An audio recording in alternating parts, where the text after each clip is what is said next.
Did you know, I don't know if how old you are, but the MTV Cribs episodes when we were kids, most of it was all lies. They would take these pop stars and put them in rented houses that were owned by very successful multimillionaire business people. And then they would shoot the show and make it look like some pop star owned this house and they lived that lifestyle. Meanwhile, it was a lie, and hundreds of millions of people were watching this thinking, "Wow, I could become a famous musician or an artist or a basketball player," and it's such a rare few that make it. So this is what I wanna talk about, how we've been lied to, severely lied to. Since I've been reading the Bible every single night and praying, I thought my eyes were opened, and I'm not even saying that they're open now, but my eyes are opening and a veil is lifting, and I've been realizing that almost everything on TV is garbage and lies. Almost everything on social media is garbage and lies. And almost a lot of music is garbage and lies, and it's filled with horrible messages. And before growing up in my whole life listening to music, I mean, I like all different types of music, right? I really like classic rock, and most of it's good. Actually, the classic rock, if you were to actually study music and m- classic rock's pretty good, jazz and classical, but like some classic rock has got some really um, bad messages, so to speak. But you don't realize it, and you even sing along.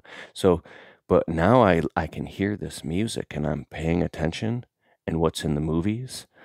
We went with the whole family to the movie theater. We go a couple times a year with the whole family. Get popcorn. It's a fun time, right? And I'm paying attention to what's in the movies or on Netflix or on the radio, and I'm like, whoa. It's it's not only it's almost like spiritual casuistry and psychological warfare at the highest level. And it's complex too. And it's hypnotic. And so my point in what I'm talking right now is you have to have a compass that points to true north, and you have to be extremely strict about guarding your mind, your eyes, your ears, and your senses and everything about walking a very straight line. And if anything, what was that? Because it's like I was having a conversation with a friend about this yesterday, and he's like,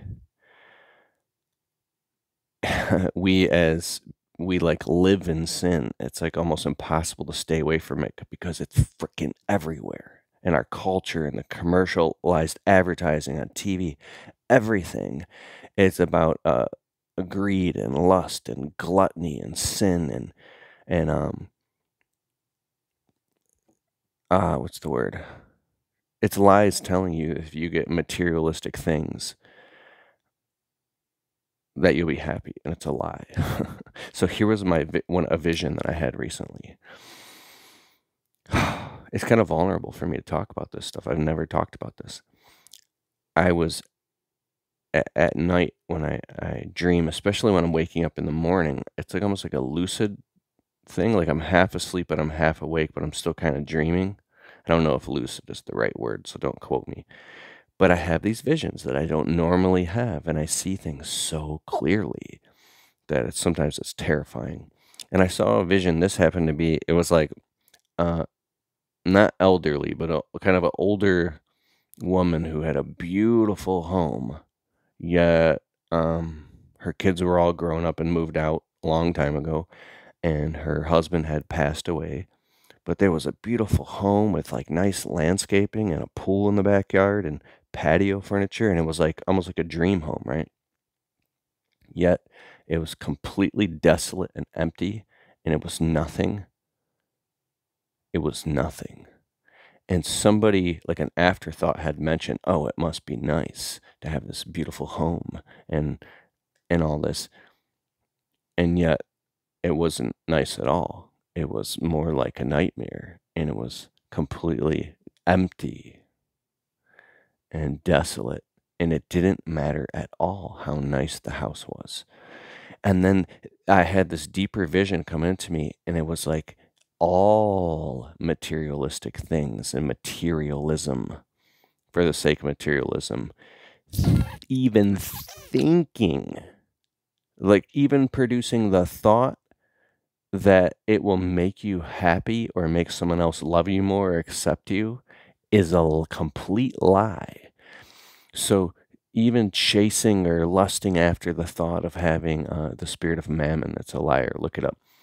That if you get your drop top Corvette, now of course you could have always wanted it. If you make a whole bunch of money, you can get one and you'll have fun driving it. Great. But making that your God, or making and now I don't say this from a victim standpoint because, like, I'm broke and I don't have any money. I'll never get that stuff. I could literally go get a drop top Corvette right now. I It'd be a horrible financial investment. But what I'm saying is, um, and that wasn't like some like weird flex or anything. It was like I'm just a totally normal dude. I run a landscaping business. But what I'm saying is, thinking that anything materialistic will make you happy or make someone love you will make you chase and run and put unnecessary stress on your life.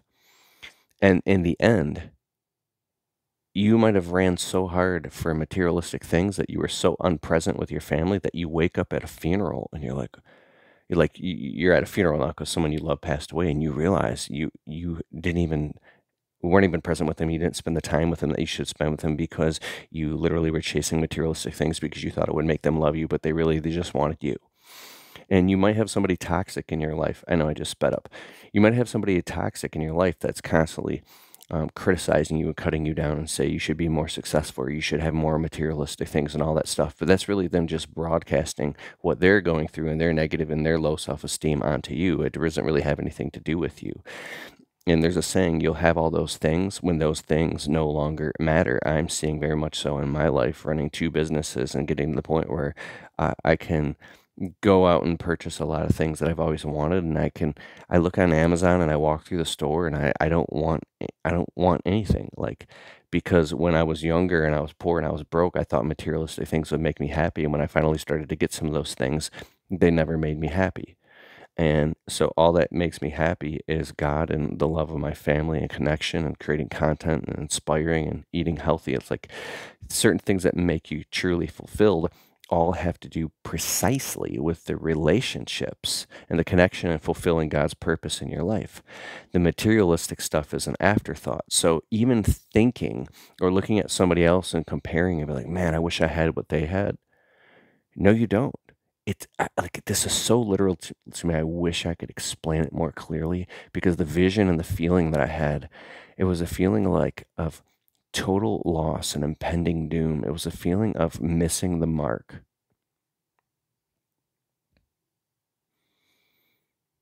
Buying into a lie. And so I've heard stuff like I'm speaking before in the past, and I said, no, that's a bunch of crap. They're just saying that.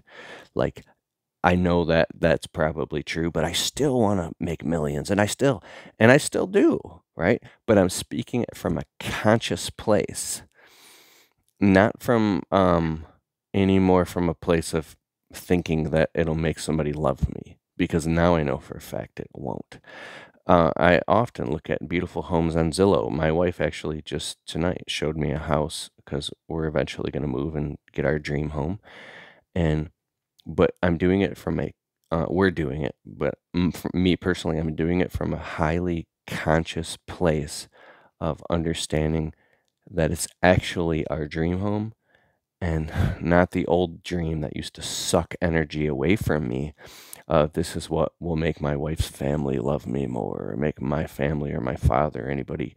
Like, the truth is, if you make a whole bunch of money and live in a beautiful home and drive fancy cars, people are more likely to actually judge you and tell you how you should be living your life and trash talk behind your back.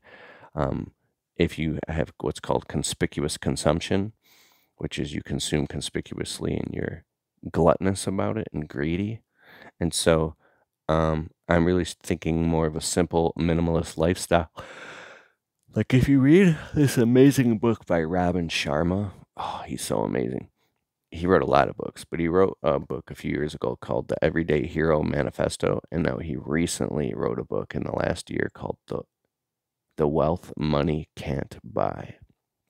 And he says there's 8 different forms of wealth, and only one of them is money. Only 1 out of 8?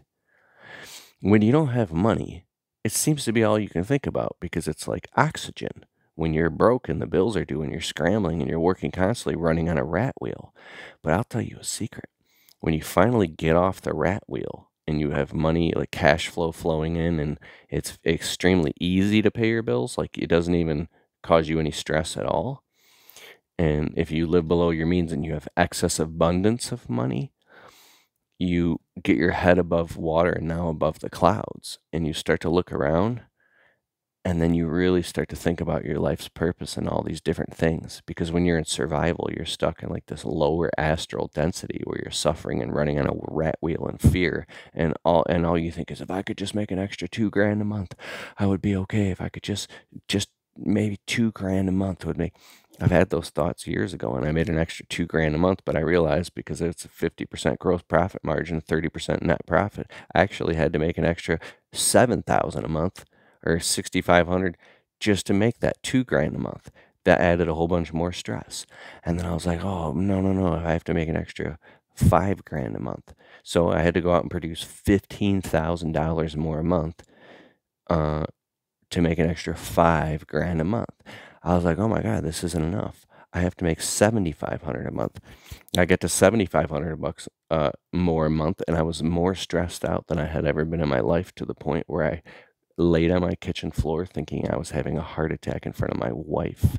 I was about to tell her to call 911 because I was so financially stressed out. Then I was like, oh no, $10,000 a month is the magic number. $10,000 extra a month, right? So it took a long, hard time, and I hit $10,000 a month. This is through blood, sweat, tears, total sacrifice. I'm by no means rich whatsoever at all. And then the magic number really is actually about $10,000 a month. Maybe not with inflation. It's probably more than that. But then what happens when you get like $10,000 a month? More on top of the money that you make that it covers all your bills. I feel kind of vulnerable sharing this because I don't really like to talk about money, but I just want to share this to make a point. That's actually even scarier than being broke, because now you wake up and you go, oh my gosh, it took all this work just to get my head above water to where now I'm not worried about the day-to-day bills. And if one little thing goes wrong, I go back into that rat race. You go, like, now you're terrified of losing everything you just worked 10 straight years of 70 hours a week just to get. You're terrified to lose it. So you're like, oh my God, I have to make $100,000 a month. So I can put away. See, I'm going into it right now. I'm saying like money doesn't matter and materialistic things don't matter, but this is the 1 out of 8 kind of that does. So I did all the math. It's like I have to put away 4 million. So that means I need multiple streams of recurring revenue. I need an entire portfolio. I need stocks and bonds and real estate and Airbnbs, and I need multiple businesses and structured income and umbrellas and stuff that's holding companies, and then I need stuff that other people run so the money flows in while I sleep, and then it needs to be put into assets that produce passive cash flow. So therefore, you get to the point you move from, as Myron Golden says, implementation to unification to communication to imagination. Then when you can stay in communication and imagination, you just communicate the ideas that you imagine, and then everybody else does all the implementation, and then they get paid well, and then the money flows through, and now you could just be a creator. How do you do that? I think the only way to do it without becoming incredibly miserable, unless you're hyper conscious that you're just building a structure that flows cash flow, hyper conscious that you're just building a structure that flows cash flow, which means you don't get emotionally invested in it where it becomes your God. You're doing it with a specific intention, then it flows cash so you can do the thing that you love, which might be to inspire, contribute, and give.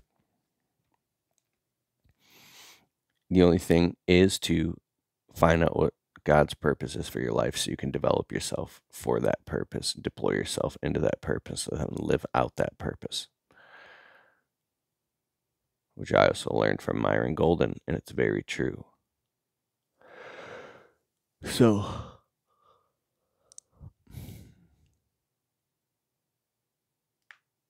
I'm tired. I got to read the Bible and go to bed and pray.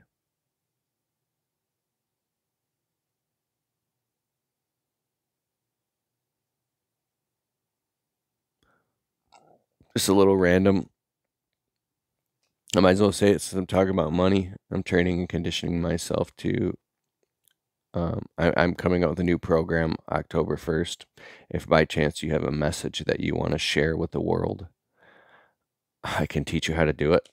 We've got 80 million views online. I've got 6 YouTube channels, 2 businesses. I've published 4 books. I'm 20% into my 5th book, and I've already outlined my 6th book. 3 of my books are Amazon bestsellers. I've been a keynote speaker all over the country, and I work with 22 brands. I have, I don't know, a core team of 10, 11 virtual assistants. Basically, I have like 20 people working for me altogether. And I have multiple little streams of, I guess you could call it residual income that flows. And I've learned how to monetize my message, so to speak. And it took a long time of a lot of pain and suffering. And now I know how to do it, and I've systematized it, and now it's actually fun and easy. If you have a dream and you have a vision and you have a passion that you want to share with the world and get your message out there, eventually you're going to have to monetize it. Because if you do it, I did it for years for free, and you will just burn out and quit. And you'll also become a human jukebox where you have people all over the internet, to the tune of, I had at one point over 200 people per day reaching out to me in some form, calling my phone, texting, emailing me, wanting to drive across the country to get lunch with me, to